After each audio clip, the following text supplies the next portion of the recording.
Hello everyone.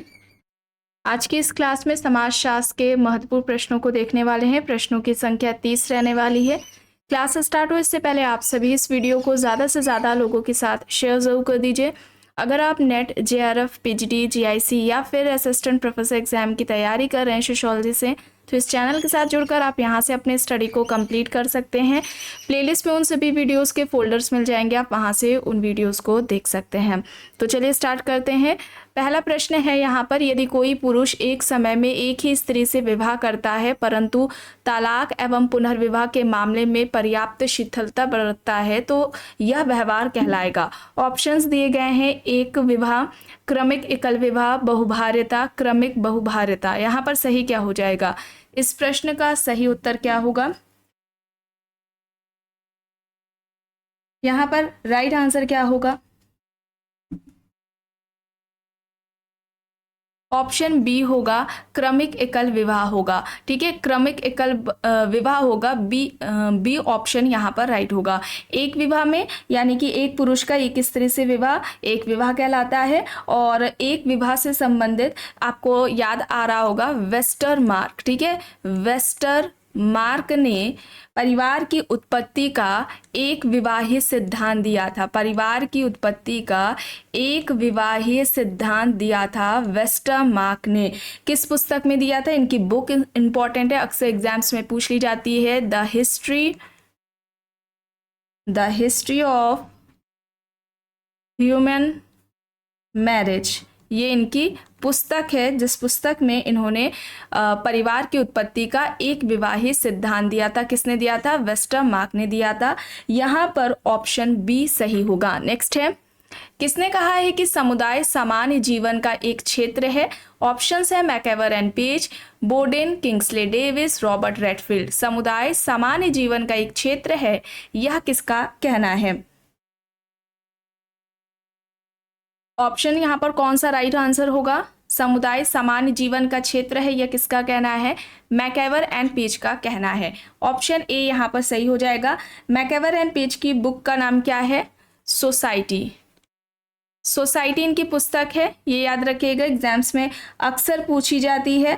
और इन्होंने इस पुस्तक में ही कम्युनिटी के बारे में बात की है, कम्युनिटी का वर्णन किया है अपनी इस पुस्तक में। मैकएवर का कहना है समुदाय के बारे में कि जब छोटा या कोई बड़ा समूह, ठीक है, जब कोई छोटे या बड़े समूह के जो सदस्य होते हैं वे इस तरीके से साथ साथ रहने लगे कि वे किसी विशेष प्रकार के हित में भागीदार ना होकर सामान्य जीवन की आधारभूत दशाओं में भाग लेने लग जाए, तो ऐसे व्यक्तियों को के समूह को हम क्या कहेंगे? समुदाय कहेंगे, कम्युनिटी कहेंगे। ठीक है, और किंग्सले डेविस, इनकी भी परिभाषा महत्वपूर्ण है समुदाय से संबंधित। इन्होंने समुदाय की परिभाषा में 3 महत्वपूर्ण बातों को जो है शामिल किया है। कौन कौन सी हैं? जो पहली है, उन्होंने पहली वाली क्या बताई कि यह व्यक्तियों का समूह है। ठीक है, समुदाय क्या है? व्यक्तियों का समूह है। समुदाय व्यक्तियों का समूह है। दूसरी क्या है? जिसका क्षेत्रीय आधार होता है। ठीक है, जिसका क्षेत्रीय आधार होता है। समुदाय व्यक्तियों का ऐसा समूह है जिसका एक क्षेत्रीय आधार होता है। और तीसरी विशेषता है, इसमें व्यक्ति के जीवन के सभी पक्ष आ जाते हैं। ठीक है, समुदाय में ये इन 3 महत्वपूर्ण बातों के आधार पर इन्होंने, किंग्सले डेविस ने, समुदाय को परिभाषित किया है, इसे याद रखिएगा। और एक नाम आता है बोगार्डर्स का। ठीक है, बोगार्डर्स है, इनका क्या कहना है कि ऐसा समूह जिसमें कुछ अंश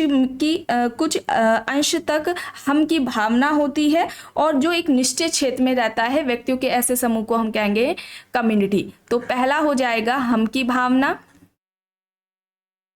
याद रखिए, हम की भावना। और दूसरा क्या हो जाएगा? निश्चित भूक्षेत्र। ठीक है, निश्चित भू क्षेत्र, ये दो विशेषताएं बताई हैं इन्होंने बोगार्डस ने बताई हैं दो विशेषताएं समुदाय की। इन दो विशेषताओं या इन दो तत्वों के आधार पर समुदाय को परिभाषित किया है बोगार्डस ने। व्यक्तियों का एक ऐसा समूह जिनके बीच में हम की भावना, और ये व्यक्तियों का समूह जो निश्चित भू क्षेत्र में रहता है उसे हम क्या कहेंगे, समुदाय कहेंगे। और रॉबर्ट रेडफील्ड की बात आती है तो इन्होंने लघु समुदाय की अवधारणा दी है। याद रखिएगा, लघु समुदाय।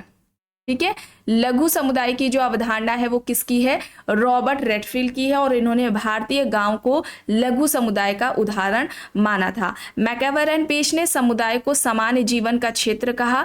इन्होंने समुदाय का वर्णन अपनी पुस्तक सोसाइटी में किया है। और किंग्सले डेविस की बात की जाए तो इन्होंने समुदाय को 3 तत्वों के आधार पर परिभाषित किया है। ये 3 तत्व कौन से हैं कि समुदाय व्यक्तियों का एक ऐसा समूह होता है जिसका क्षेत्रीय आधार होता है, जिसमें व्यक्ति के समस्त जीवन के सभी जो पक्ष हैं, समस्त पक्ष हैं, वे सभी आ जाते हैं। उसे उन्होंने कम्युनिटी कहा। रॉबर्ट रेडफील्ड ने लिटिल कम्युनिटी का कॉन्सेप्ट दिया है, और जो भारतीय ग्राम है उन्हें लघु समुदाय कहा है। बोगार्डस की बात की जाए तो उन्होंने व्यक्तियों का एक ऐसा समूह जिनमें हम की भावना पाई जाती है और जो निश्चित भू क्षेत्र में रहता है उसे हम क्या कहेंगे, कम्युनिटी कहेंगे। जिसमें निश्चित भू क्षेत्र पाया जाता हो, हम की भावना पाई जाती हो, ऐसे व्यक्तियों के समूह को हम समुदाय कहेंगे। ये इस तरीके से समुदाय को बोगार्डस ने परिभाषित किया है। चलिए आगे चलते हैं। प्रश्न है, किसने कहा है कि मनुष्य को यह समझ लेना चाहिए कि वह अपनी गरीबी का स्वयं ही कारण है। ऑप्शंस है Sorokin, Richard Davy, Bergel, Malthus. इनमें से किसका कहना है कि मनुष्य को यह समझ लेना चाहिए कि वह अपनी गरीबी का स्वयं ही कारण है? माल्थस। ऑप्शन डी यहाँ पर सही हो जाएगा। ठीक है, डी यहाँ पर राइट है। और समाजशास्त्री जनांकिकी के, सोशियोलॉजी डेमोग्राफी की ये जनक हैं। समाजशास्त्री जनांकिकी के माल्थस जनक हैं। डी यहाँ पर सही होगा। प्रश्न है, वर्ग विहीन समाज की स्थापना की कल्पना किसने की है? Karl Marx, Auguste Comte, max weber, Westermarck. यहाँ पर ऑप्शंस दिए गए हैं। वर्ग विहीन समाज की अवधारणा की बात हो रही है, यहाँ पर किसके द्वारा की गई है बताइए। चलिए, कई बार बताया गया है।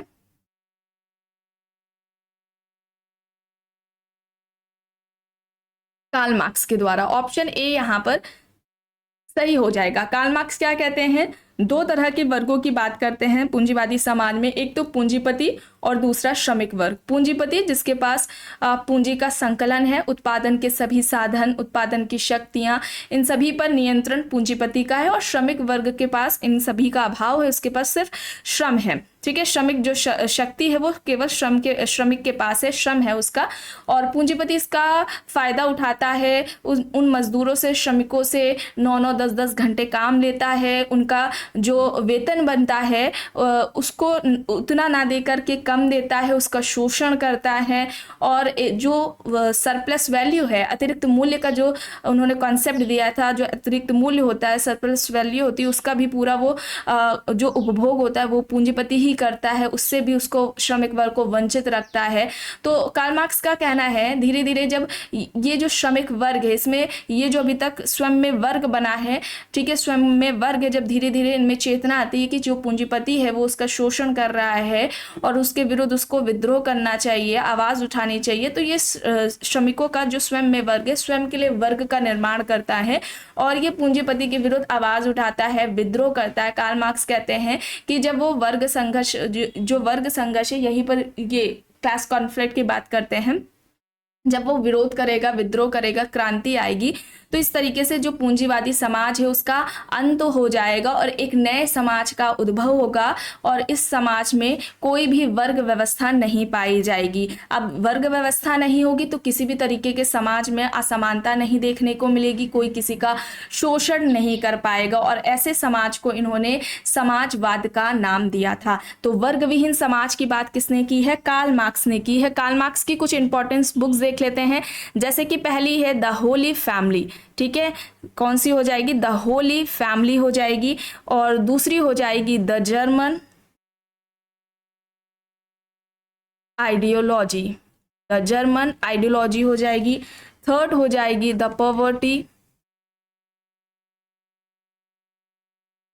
Of philosophy. ठीक है। इसके अलावा दास कैपिटल,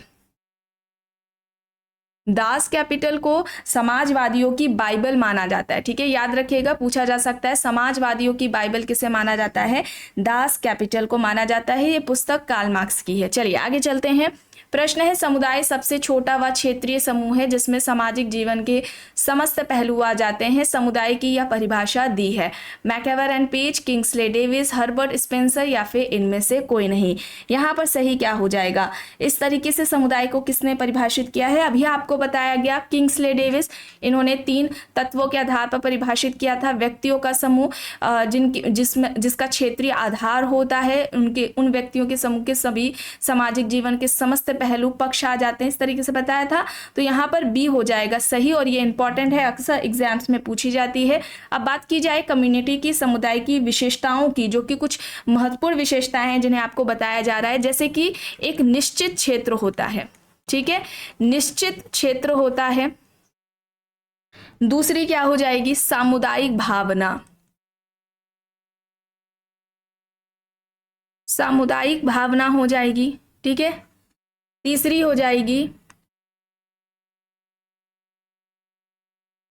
सामान्य जीवन व संस्कृति, विशिष्ट नाम होता है एक, ठीक है, स्वतः विकास होता है। जो लिखा जा रहा है वही जो बोला जा रहा है वही लिखा जा रहा है। ठीक है, ऐसा मत समझिएगा कि कुछ अलग से लिख रहा है, उसे बताया नहीं जा रहा है। स्थायित्व,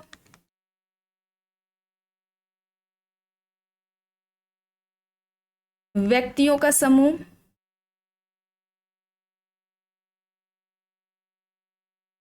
चूंकि व्यक्तियों का समूह है तो ये क्या हो जाएगा? मूर्त हो जाएगा, इसे देखा जा सकता है। ठीक है, फिर एक हो जाएगी आत्मनिर्भरता, आत्मनिर्भरता हो जाएगी, और अनिवार्य सदस्यता।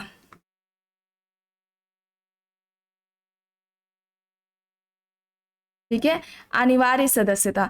तो निश्चित क्षेत्र हो जाएगा, सामुदायिक भावना पाई जाती है।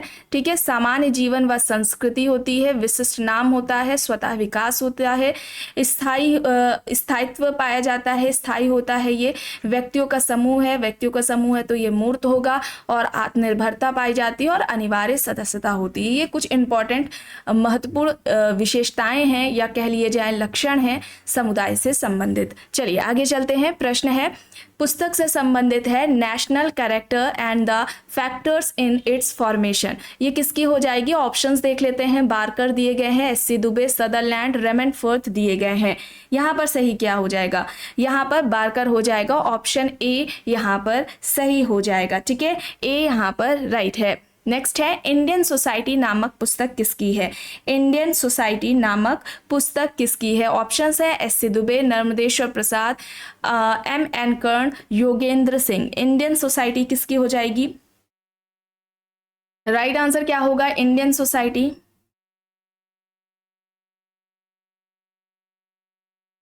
एस.सी. दुबे। एस.सी. दुबे का पूरा नाम क्या है? श्यामा चरण दुबे है। अब इनकी बुक्स देख लेते हैं, जैसे कि द कमार। ठीक है, पहली पुस्तक क्या हो जाएगी? द कमार हो जाएगी। फिर इसके बाद एन इंडियन विलेज है, an Indian village, an Indian village है। फिर इसके अलावा इंडियाज चेंजिंग विलेजेस, और इंडियन सोसाइटी यहाँ पर है ही। ठीक है, ये याद रखिएगा, the Kumar and Indian village, India's changing villages, ये कुछ इंपॉर्टेंट बुक्स हैं एस.सी. दुबे की। और इसके अलावा द कमार पर एस.सी. दुबे का सबसे पहले अध्ययन रहा है कमार जनजाति पर। ठीक है, द कमार नाम से इनकी पुस्तक है, कमार जनजाति पर एस.सी. दुबे का सबसे पहले अध्ययन रहा है। ऑप्शन ए यहाँ पर सही होगा। प्रश्न है, सामाजिक वर्ग एक समुदाय का कोई भाग है जो सामाजिक स्थिति के आधार पर शेष भाग से पृथक किया जा सके। यह कथन किसका है? Ogburn and Nimkoff, MacIver and Page, Bogardus, Auguste Comte यहाँ पर दिए गए हैं। सामाजिक वर्ग एक समुदाय का कोई भाग है जो सामाजिक स्थिति के आधार पर शेष भाग से पृथक किया जा सकता है। जिसे ये किसका कहना है? ऑगबन, यहाँ पर मैकेवर एंड पेज होगा। ठीक है, मैकेवर एंड पेज होगा। ऑप्शन बी यहाँ पर सही होगा। नेक्स्ट है, धर्म में टोटमवाद का सिद्धांत किसने दिया है? धर्म में टोटमवाद का सिद्धांत किसका है? दुर्खीम है, किंग्सले डेविस है, स्पेंसर है, रॉस दिए गए हैं। दुर्खीम, डेविस, स्पेंसर, रॉस यहाँ पर ऑप्शंस हैं। धर्म में टोटमवाद का सिद्धांत किसका है? दुर्खीम का है।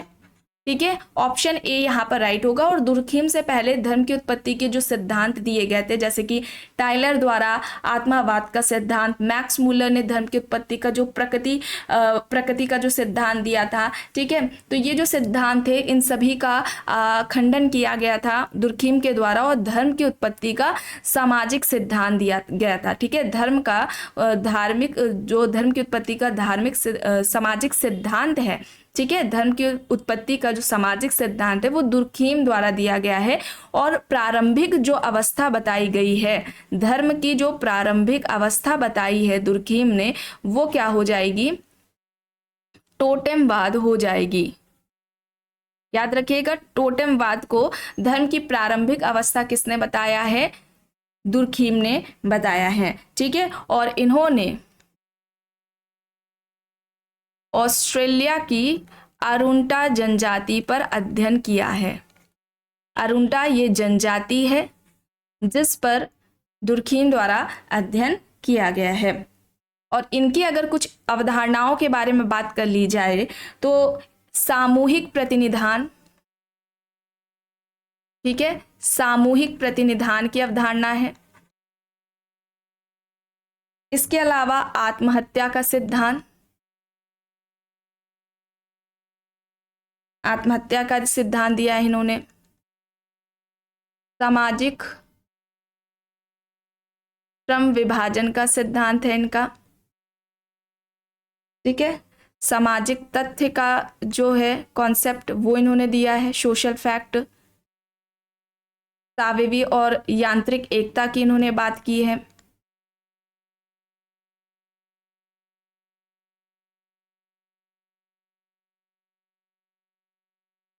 ठीक है, साविवी और यांत्रिक एकता, सामाजिक तथ्य, सामाजिक श्रम विभाजन का सिद्धांत, आत्महत्या का सिद्धांत और सामूहिक प्रतिनिधान, ये कुछ महत्वपूर्ण अवधारणाएं हैं दुर्खीम के। चलिए आगे चलते हैं। प्रश्न है, जनसंख्या के अध्ययन को क्या कहा जाता है? यहाँ पर सही क्या होगा? जनसंख्या के अध्ययन को हम क्या कहते हैं? डेमोग्राफी कहते हैं। बी यहाँ पर सही होगा। और डेमोग्राफी इस शब्द का प्रयोग, इसको हिंदी में क्या कहते हैं? जनांकिकी कहते हैं। डेमोग्राफी शब्द का प्रयोग सबसे पहले किसने किया था? गोइलार्ड ने किया था। ठीक है, गोइलार्ड ने किया था। कब किया था? 1855 में। 1855 में गोइलार्ड ने किया था। और विधिवत रूप से इसका प्रयोग किसने किया था? जॉन ग्रांट ने। नाम याद रखिएगा, इंपॉर्टेंट है।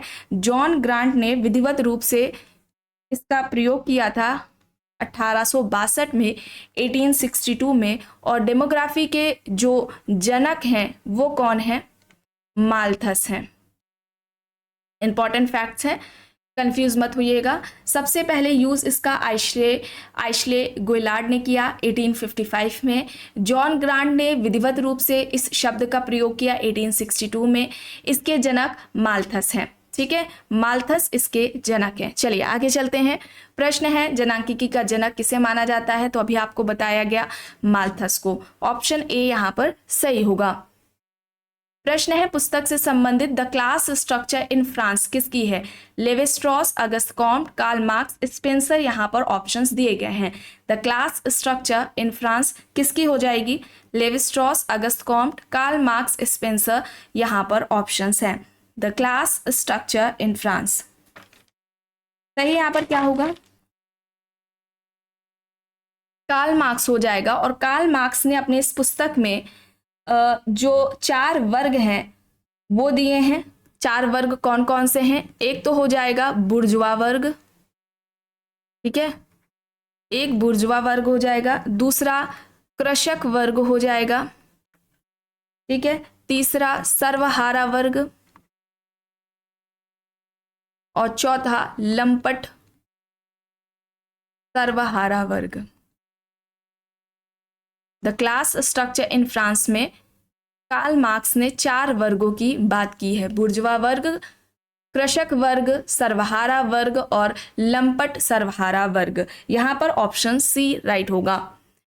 पुस्तक से संबंधित प्रश्न है, द इवोल्यूशन ऑफ सोसाइटी किसकी है? Karl Marx, Spencer, Auguste Comte, Hegel. यहां पर ऑप्शंस दिए गए हैं। द इवोल्यूशन ऑफ सोसाइटी किसकी है? Karl Marx, Spencer, Auguste Comte, Hegel. यहां पर ऑप्शंस हैं।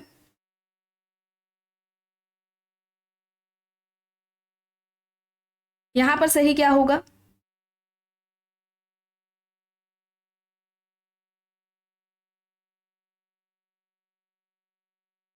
Herbert Spencer. ऑप्शन बी यहां पर सही होगा। ठीक है, the evolution of society Herbert Spencer की है। इनकी कुछ इंपॉर्टेंट बुक्स देख लेते हैं, जैसे कि एक है principles of sociology, principles of sociology है। फर्स्ट प्रिंसिपल्स है, फर्स्ट प्रिंसिपल है, एक सेकेंड। ठीक है, principles of sociology first principle है।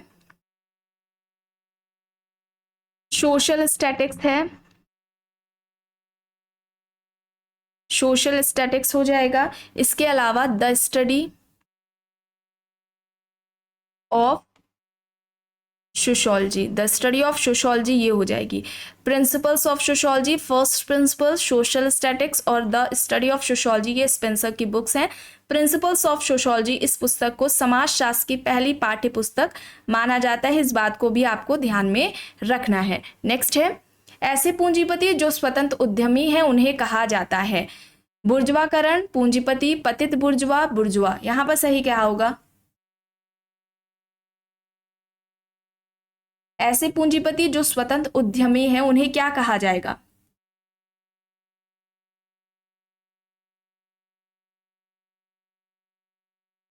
पतित बुर्जुआ। ऑप्शन सी यहां पर सही हो जाएगा। पतित बुर्जुआ की जो अवधारणा है वो किसकी है? कार्ल मार्क्स की है। पतित बुर्जुआ की अवधारणा किसने दी है? कार्ल मार्क्स ने दी है। अब ये क्या होते हैं? ऐसे छोटे पूंजीपति, ठीक है, ये छोटे पूंजीपति होते हैं जो ना तो किसी के श्रमिक होते हैं और ना ही अपने यहाँ श्रम का क्या वे नियोजन नहीं करते हैं। ठीक है, ना तो वे जो श्रमिक होते हैं और ना ही अपने यहाँ श्रम का नियोजन करते हैं, उन्हें हम क्या कहते हैं? पतित बुर्जुआ कहते हैं। इसमें दुकानदार, ठेले वाले, ये सभी आ जाएंगे। और ये अवधारणा किसकी है? कार्ल मार्क्स की है।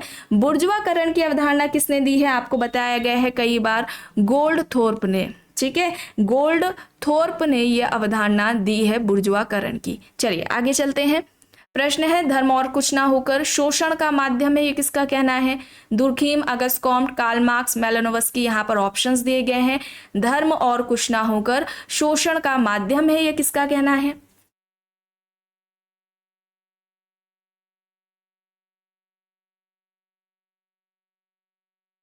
दुर्खीम ने धर्म की उत्पत्ति का सामाजिक सिद्धांत दिया था।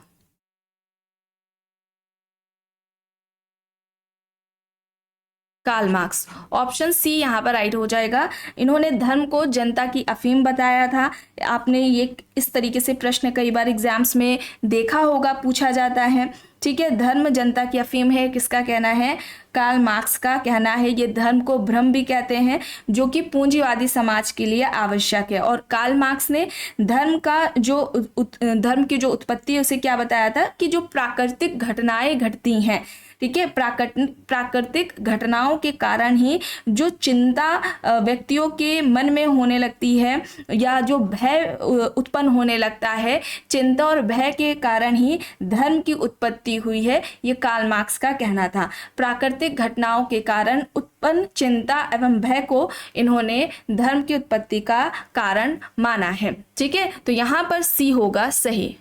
प्रश्न है, निम्न में से किस चरण का उल्लेख अगस्त कॉम्ट ने 3 चरणों के नियम लॉ ऑफ 3 स्टेजेस में नहीं किया है?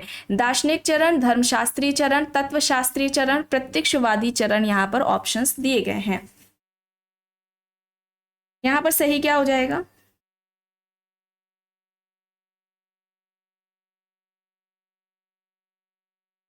ऑप्शन ए हो जाएगा दार्शनिक चरण। दार्शनिक चरण की बात नहीं की है, धार्मिक, तात्विक और प्रत्यक्षवादी चरण की बात की है। ऑप्शन ए यहाँ पर सही हो जाएगा। और इसे ज्ञान के 3 नियम भी कहा जाता है, याद रखिएगा, ज्ञान के 3 नियम भी कहा जाता है। इसके अलावा इन्होंने प्रत्यक्षवाद की अवधारणा दी है। ठीक है, प्रत्यक्षवाद की इन्होंने अवधारणा दी है। विज्ञान का वर्गीकरण दिया है, विज्ञान का वर्गीकरण दिया है, जिसमें सबसे पहले ये रखते हैं गणित शास्त्र को, गणित शास्त्र को रखते हैं सबसे पहले। दूसरे नंबर पर खगोल शास्त्र को, एस्ट्रोनॉमी को रखते हैं, खगोल शास्त्र को। तीसरे नंबर पर क्या आएगा, भौतिक शास्त्र यानी कि फिजिक्स आता है 3rd नंबर पर। 4th नंबर पर क्या आएगा, रसायन शास्त्र।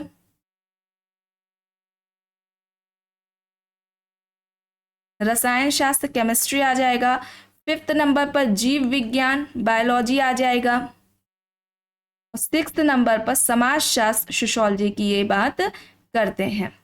ठीक है, विज्ञानों का वर्गीकरण दिया, जिसमें सबसे पहले गणित की बात की, गणित शास्त्र की, खगोल शास्त्र की फिर करते हैं, फिर भौतिक शास्त्र, रसायन शास्त्र, जीव विज्ञान और समाज शास्त्र की ये बात करते हैं। ठीक है, अगस्त कॉम्ट जो कि समाज शास्त्र के जनक हैं। चलिए आगे चलते हैं। प्रश्न है यह कहना किसका है कि परिवार समाज की कोशिका है। परिवार को समाज की कोशिका किसके द्वारा कहा गया है, Spencer, Auguste Comte, A.M. Shah, Lucy Mair. यहाँ पर ऑप्शंस दिए गए हैं, सही क्या हो जाएगा, यहाँ पर सही क्या होगा, परिवार समाज की कोशिका है, यह किसके द्वारा कहा गया है, अगस्त कॉम्ट के द्वारा कहा गया है। यहाँ पर बी होगा सही। लूसी मेयर ने परिवार का जो कानूनी आधार है वो विवाह को बताया। लूसी मेयर ने परिवार का कानूनी आधार किसे बताया है, विवाह को। परिवार का कानूनी आधार क्या है, विवाह है, लूसी मेयर ने ये कहा है। ठीक है, और मेलानोव्स्की का क्या कहना था कि परिवार एक ऐसी संस्था है जिसे व्यक्ति प्रारंभिक अवस्था से अपने साथ लाया है। परिवार एक ऐसी संस्था है जिसे व्यक्ति प्रारंभिक अवस्था से अपने साथ लाया है, ये मेलानोव्स्की का कहना है। चलिए आगे चलते हैं। प्रश्न है, किसने अपने विकासवादी चरणों में समाजों के 4 प्रकार, सरल, यौगिक, 2 गुणे यौगिक और तिगुने यौगिक को अभिचिन्हित किया है। Herbert Spencer, Auguste Comte, Hobhouse, Durkheim. यहाँ पर ऑप्शंस दिए गए हैं।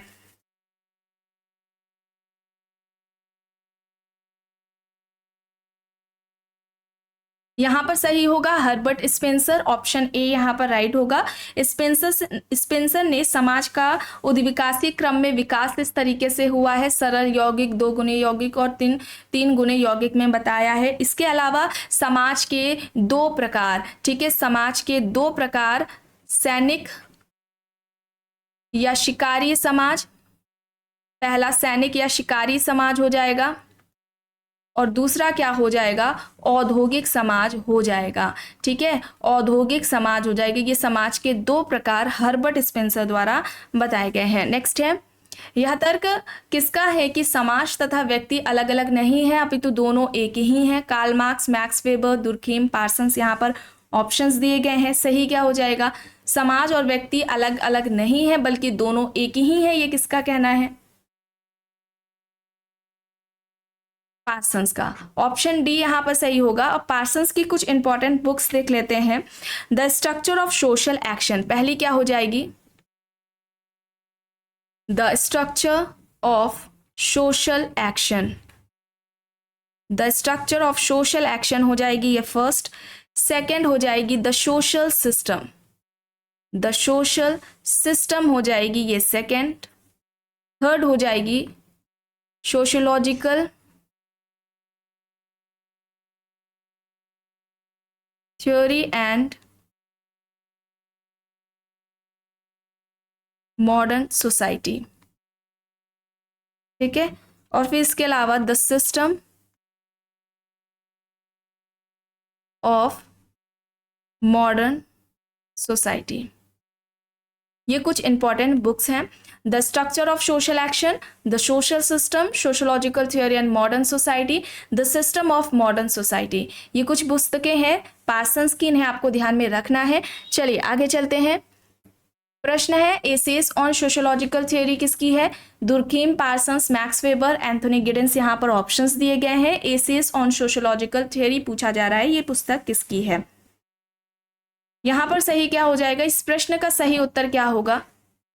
पार्सन्स होगा। ठीक है, पार्सन्स, ऑप्शन बी यहाँ पर सही हो जाएगा। और पार्सन्स के समाजशास्त्र में 3 महत्वपूर्ण योगदान माने जाते हैं। एक तो सामाजिक व्यवस्था का है,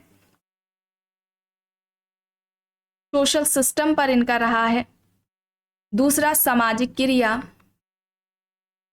सोशल एक्शन। और तीसरा प्रकार्य पर, प्रकार्यवाद या प्रकार, फंक्शनलिज्म पर। ये 3 महत्वपूर्ण योगदान पार्सन्स के समाजशास्त्र में माने जाते हैं। नेक्स्ट है, किसके द्वारा वर्गों का विभाजन किया गया है? संपत्ति युक्त उच्च वर्ग और संपत्ति विहीन श्वेतवसन वर्ग में।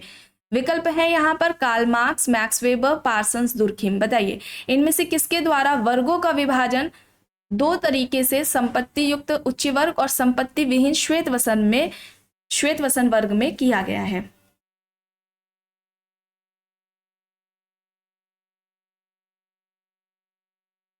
यहां पर सही क्या होगा? बी होगा, मैक्स वेबर।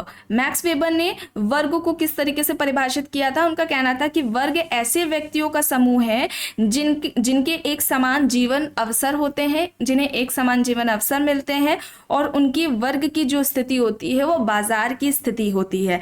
ठीक है, और कार्ल मार्क्स की बात आती है तो इन्होंने आर्थिक के आधार पर, ठीक है, आर्थिक आधार पर वर्ग को परिभाषित किया था। और यहाँ पर विकल्प बी होगा सही। और यहाँ पर ध्यान रखिएगा, इन्होंने, मैक्स वेबर ने 4 तरह के वर्गों की बात की थी। एक ये हो जाएगा संपत्ति युक्त उच्च वर्ग, संपत्ति विहीन श्वेतवसन वर्ग, और तीसरा क्या हो जाएगा यहाँ पर?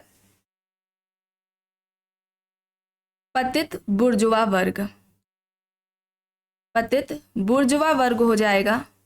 और चौथा हो जाएगा नीले वस्त्र श्रमिक, नीले वस्त्र श्रमिक। ये 4 वर्ग हैं जो कि मैक्स वेबर द्वारा बताए गए हैं। चलिए आगे चलते हैं। प्रश्न है समाजों का 4 प्रकार से वर्गीकरण किसने किया है? सरल समाज, बहुखंडीय सरल समाज, साधारण मिश्रित बहुखंडीय समाज और दोहरे मिश्रित बहुखंडीय समाज। दुर्खीम, स्पेंसर, मॉर्गन, लिपले यहाँ पर विकल्प दिए गए हैं। समाज का इस तरीके से 4 प्रकार में वर्गीकरण इनमें से किसके द्वारा किया गया है? दुर्खीम द्वारा किया गया है। ऑप्शन ए यहाँ पर सही हो जाएगा। प्रश्न है किसने कहा है कि मनुष्य को यह समझ लेना चाहिए कि वह अपनी गरीबी का स्वयं ही कारण है? यहां पर सही क्या हो जाएगा? माल्थस हो जाएगा। डी यहां पर सही होगा। नेक्स्ट है, यह किसका कथन है कि सभी आर्थिक व्यवस्थाएं सामाजिक व्यवस्थाएं भी हैं? प्रत्येक उत्पादन विधि विशेष उत्पादन संबंधों से निर्मित होती है जो अंततः एक विशिष्ट वर्ग संरचना का निर्माण करती है। विकल्प में George Simmel, Max Weber, Karl Marx, Louis Wirth यहाँ पर दिए गए हैं। सही क्या हो जाएगा? इस प्रश्न का सही उत्तर क्या होगा? यहाँ पर सभी आर्थिक व्यवस्थाएं सामाजिक व्यवस्थाएं भी हैं। प्रत्येक उत्पादन विधि विशेष उत्पादन संबंधों से निर्मित होती है जो अंततः एक विशिष्ट वर्ग संरचना का निर्माण करती है। यहाँ पर सही होगा कार्ल मार्क्स। ठीक है, कार्ल मार्क्स यहाँ पर सही हो जाएगा। इनका एक स्टेटमेंट भी है कि अधोसंरचना अधिसंरचना को निर्धारित करती है। अधोसंरचना में ये उत्पादन के साधन, उत्पादन की पद्धतियों की बात करते हैं, उत्पादन संबंधों को रखते हैं, और अधिसंरचना में जो इनके अलावा यानी कि जो धार्मिक, सामाजिक, सांस्कृतिक, राजनीतिक पक्ष आ जाते हैं उन सभी को रखते हैं। तो अधोसंरचना अधिसंरचना को निर्धारित करती है, ये कहना कार्ल मार्क्स का है। इस तरीके से भी प्रश्न पूछा जाता है, इसे भी आप ध्यान में रखेंगे।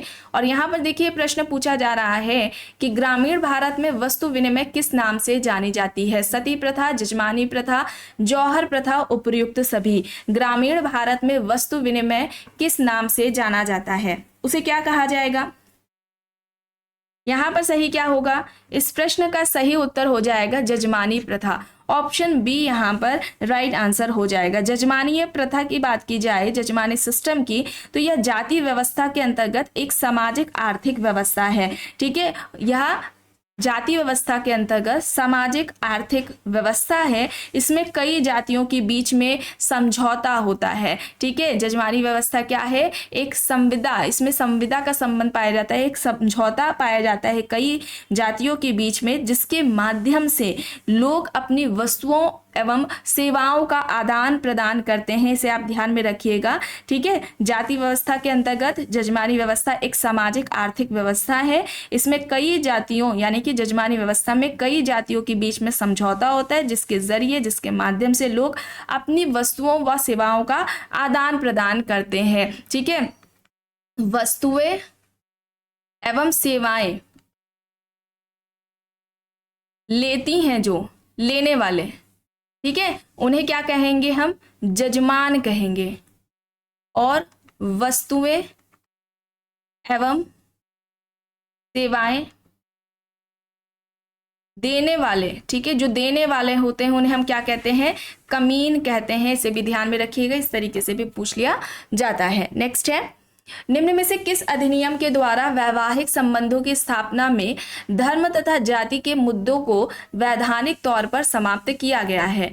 सती प्रथा निषेध अधिनियम, हिंदू विधवा पुनर्विवाह अधिनियम, हिंदू स्त्रियों का संपत्ति पर अधिकार अधिनियम, या फिर विशेष विवाह अधिनियम यहाँ पर दिया गया है। सही क्या हो जाएगा? इस प्रश्न का सही उत्तर यहाँ पर क्या होगा? किस अधिनियम के द्वारा वैवाहिक संबंधों की स्थापना में धर्म तथा जाति के मुद्दों को वैधानिक तौर पर समाप्त किया गया है? विशेष विवाह अधिनियम 1954 के द्वारा। डी यहाँ पर सही होगा। प्रश्न है, एक राज्य एक निकाय है जो एक विशेष क्षेत्र में वैध बल के एकाधिकार का सफलतापूर्वक दावा करता है, यह किसके द्वारा कहा गया है? Karl Marx, Auguste Comte, max weber, Rousseau. यहाँ पर ऑप्शंस दिए गए हैं। सही क्या हो जाएगा? यहां पर राइट आंसर क्या हो जाएगा? मैक्स वेबर हो जाएगा। और मैक्स वेबर ने समाजशास्त्र की जो विषय वस्तु बताई थी वो किसे बताई थी? सामाजिक क्रिया को, सामाजिक क्रिया को बताई थी समाजशास्त्र की विषय वस्तु।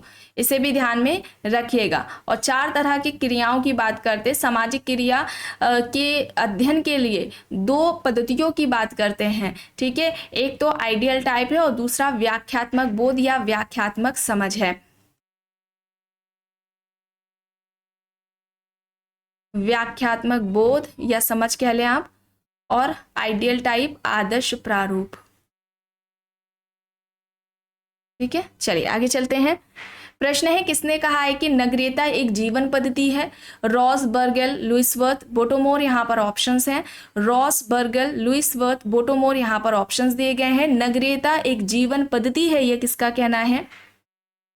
लुइसवर्थ का। ऑप्शन सी यहाँ पर सही हो जाएगा। ठीक है, सी यहाँ पर राइट है। नेक्स्ट है, परिवर्तन की यह प्रक्रिया जो भारतीय जनजीवन, समाज व संस्कृति के विभिन्न पक्षों में उस पश्चिमी संस्कृति के संपर्क में आने के कारण उत्पन्न हुई है, जिसे ब्रिटिश शासक अपने साथ लाए थे, यह प्रक्रिया कहलाती है। ऑप्शंस देख लेते हैं। पश्चिमीकरण, औद्योगिकीकरण, नगरीकरण और आधुनिकीकरण यहाँ पर दिया गया है। परिवर्तन की यह प्रक्रिया जो भारतीय जनजीवन, समाज व संस्कृति के विभिन्न पक्षों में उस पश्चिमी संस्कृति के संपर्क में आने के कारण उत्पन्न हुई, जिसे ब्रिटिश शासक अपने साथ लाए थे, यह प्रक्रिया कहलाती है। इसे क्या कहा जाएगा? पश्चिमीकरण कहा जाएगा। ठीक है, ऑप्शन ए यहाँ पर सही हो जाएगा। पश्चिमीकरण की अवधारणा किसकी है? श्रीनिवास की है। एम.एन. श्रीनिवास ने अवधारणा दी है पश्चिमीकरण की, याद रखेंगे। एम.एन. श्रीनिवास ने पश्चिमीकरण की अवधारणा दी है। इसके अलावा यहाँ पर कुछ इनके जो कॉन्सेप्ट्स हैं उनके बारे में बात कर लेते हैं। जैसे कि एक तो पश्चिमीकरण है, दूसरा है आधुनिकीकरण, संस्कृतिकरण। ठीक है, संस्कृतिकरण, आधुनिकीकरण, पश्चिमीकरण है, धर्मनिरपेक्षीकरण है,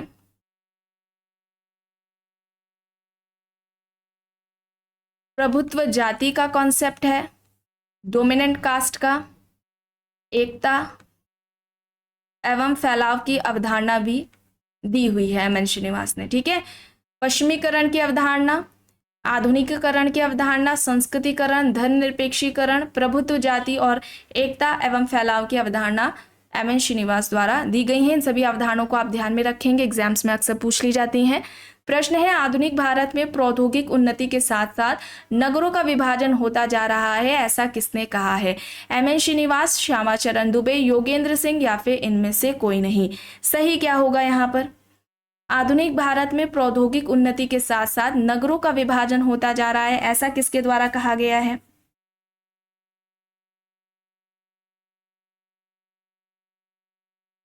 यहाँ पर श्रीनिवास हो जाएगा। ऑप्शन ए यहाँ पर राइट आंसर हो जाएगा। तो आज की क्लास में बस इतना ही। आई होप ये आपको पसंद आई होगी। अगर पसंद आई है तो प्लीज़ लाइक करिएगा, कमेंट करके ज़रूर बताइएगा। चैनल पर अगर आप नए हैं तो चैनल को भी ज़रूर सब्सक्राइब कर लीजिएगा एंड इस वीडियो को जितना हो सके ज़्यादा से ज़्यादा लोगों के साथ शेयर भी ज़रूर करिएगा।